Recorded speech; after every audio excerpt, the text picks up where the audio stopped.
tudo bem? Estamos aqui em mais uma leitura, na nossa estação da leitura, e hoje vamos falar de um outro conto do livro Contos de Terror, de Mistério e de Morte, de Edgar Allan Poe, tá? Para quem não assistiu, temos um vídeo anterior onde eu falo um pouquinho rapidamente de Allan Poe, tá? E eu leio um capítulo bem interessante desse livro.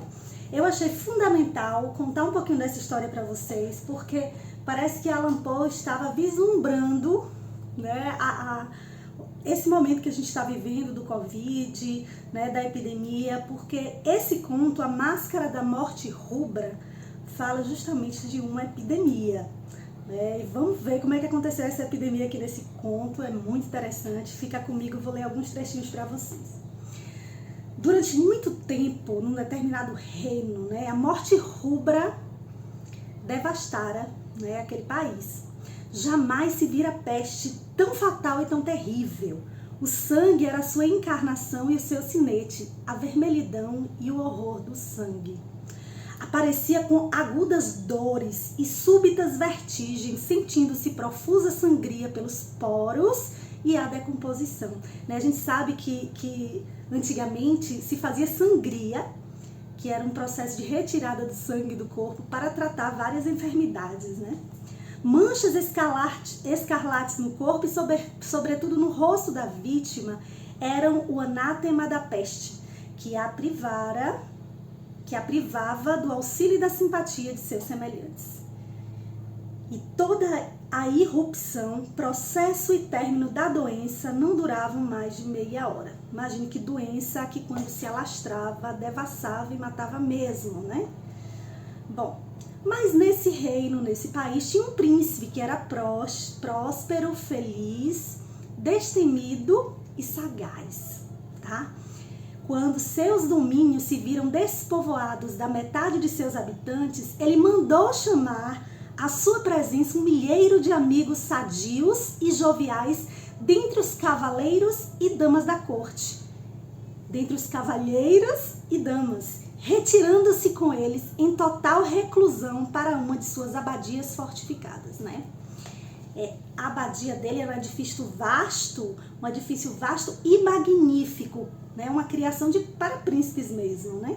De gosto excêntrico, embora majestoso, cercado por uma forte muralha com portas de ferro. Então, esse príncipe, ele convidou todos os cavalheiros e damas da corte, né, que não estivessem com a enfermidade, não estivessem doentes, e levaram todos para essa abadia, tá? Todos os sobreviventes que não estavam doentes. E essa abadia era muito segura, tá? Mas o que é que esse príncipe vai fazer lá, né? Bom, a abadia estava fortemente provida, tá? Com tais precauções, podiam os cortesãos desafiar o contágio. Que o mundo exterior se arranjasse por si, né? Então esse príncipe não estava preocupado com as outras pessoas, né? Que estavam em condições de pobreza, de miséria, ou estavam doentes, estavam morrendo. Ele não estava preocupado. Enquanto isso, de nada valia nele pensar ou afligir-se por sua causa, providenciar o príncipe para que não faltassem diversões. Havia jograis, improvisadores, bailarinos, músicos, havia beleza e havia vinho também. Lá dentro, tudo isso e segurança. Lá fora, a morte rubra, né? A morte vermelha. Foi quase ao término do 5º ou 6º mês de sua reclusão, enquanto a peste raivava mais furiosamente lá fora, que o príncipe próspero ofereceu a seus 1000 amigos um baile de máscara. E nesse palácio, né, nesse local, tinha muitos salões, tá? Nesse palácio, nessa construção, nessa abadia, né? Era uma série imperial de 7 salões. Os aposentos estavam tão irregularmente dispostos que a visão abrangia um pouco mais de cada um de uma vez. De 20 ou de 30 em 30 jardas havia uma curva aguda e de cada curva uma nova impressão. À direita e à esquerda, no meio de cada parede, uma enorme e estreita janela gótica, né? Aquelas janelas voltadas para o alto, né? Super compridas, verticais, abriam-se para um corredor fechado que acompanhava as voltas do conjunto. Essas janelas eram providas de vitrais, imagina os vitrais que quando passava a luz do sol, a claridade, como ficava lindo, né? Cuja cor variava de acordo com o tom dominante das decorações do aposento. Então, cada aposento tinha uma cor diferente e a cor dos vitrais também combinavam com a cor escolhida para o aposento. Vamos dar uma olhadinha rápida como era cada aposento, né? Bom, o da extremidade oriental, por exemplo, era azul e de um azul vivo em suas janelas. O segundo tinha ornamentos e tapeçarias purpúreos. E purpúreas eram as vidraças. O terceiro era todo verde, inclusive as armações das janelas, né?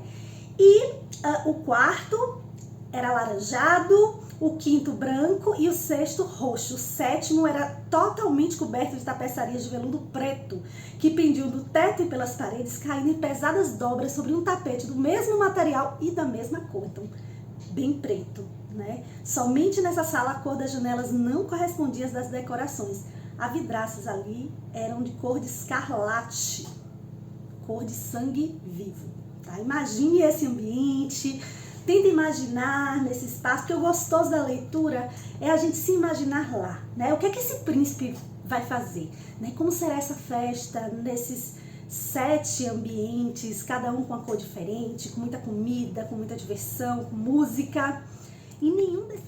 Só que aí, gente, no meio desses acontecimentos todos, todo mundo de máscara, era um baile bem divertido de máscara, tinha muitas loucuras que vocês vão descobrir lendo o texto.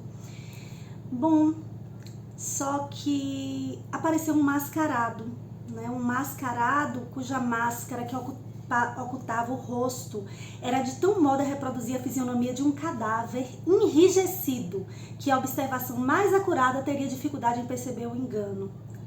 E, contudo, tudo isso poderia tolerar-se, se não mesmo aprovar-se pelos loucos foliões, não tivesse o mascarado ido a ponto de figurar o tipo da morte rubra. Seu traje estava salpicado de sangue e a ampla testa, assim como toda a face, borrifada de horrendas placas escarlates. Quando os olhos do príncipe Próspero caíram sobre aquela imagem espectral, viram-no ser tomado de convulsões. A princípio, um forte tremor de pânico e repugnância, para logo depois enrubescer-se de raiva. Quem ousa? Perguntou, né? Roucamente aos cortesãos. Quem ousa insultar-nos com tão blasfêmia pilhéria? Agarrem-no e desmascarem-no, para podermos conhecer quem teremos de enforcar ao amanhecer no alto das ameias. Numerosos foliões lançaram-se sem demora no aposento e agarrando o mascarado, cujo alto vulto permanecia ereto e imóvel dentro da sombra do relógio de ébano. Bom, e foi então que reconheceram ali estar presente a própria morte rubra. Ali penetrara como um ladrão noturno, e um a um foram tombando os foliões nos salões da orgia, orvalhados de sangue, morrendo na mesma posição desesperada de sua queda. E a vida do relógio de ébano se extinguiu como a do último dos foliões, e as chamas das trípodes expiraram, e o ilimitado poder da treva, da ruína e da morte rubra dominou tudo. E aí, pessoal, bem interessante, né? Então, não importa as riquezas, não importa o tamanho dos castelos, das casas, não importa o poder, não importa a quantidade de coisas materiais que você pode ter. A doença, a morte atinge e pode atingir a todos nós, né? Nesse momento de pandemia do Covid-19, morrem pessoas ricas, morrem pessoas pobres, morrem pessoas de classe média, de mais distintas profissões, desempregados das diferentes idades, dos diferentes gostos. E todos podem pegar essa doença e todos podem ser vítimas dessa doença. Nesse momento, somos todos iguais. E dá pra gente refletir sobre o quanto o que acontece com o outro nos importa, já que somos todos iguais. Muito bom estar com vocês aqui. Quem não está inscrito, se inscreve. Nesse canal a gente tem lives dos diversos tipos, falando de educação, autismo, ensino de ciências, inclusão. E temos esse espacinho da Estação da Leitura, um espaço gostoso, onde a gente pode sugerir leituras interessantes, leituras que podem enriquecer nossas vidas, melhorar nossa linguagem, né, trazer trocas significativas. Também temos um espaço para análise de vídeos, de filmes, de séries, né, que são interessantes e cujas discussões podem trazer contribuições para o nosso dia a dia. Curte aí, comenta, lança pergunta se você quiser. Um beijo e até a próxima.